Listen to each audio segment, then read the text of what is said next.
Hello guys. Ay, may nakita ako. Ang ganda. Namumulaklak pala to.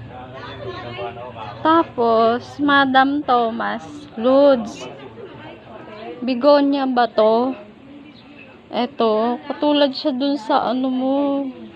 Sa pananim mo. Looks like bigonya. Ayan. Diba, ang ganda niya. Tapos, ito pa. Tanim to dito sa ano namin. Sa pabrika. Ayan. Ito yung pinakagusto ko dito.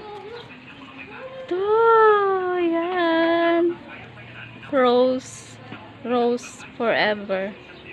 Ayan siya. Ay, ayan. Ganda niya. Ito pa. Sama natin si ate guard. Ayan yung guard namin. Ayan. Diba? Ang ganda niya guys. Ayan. Magandang bulaklak para sa magandang umaga. Good morning.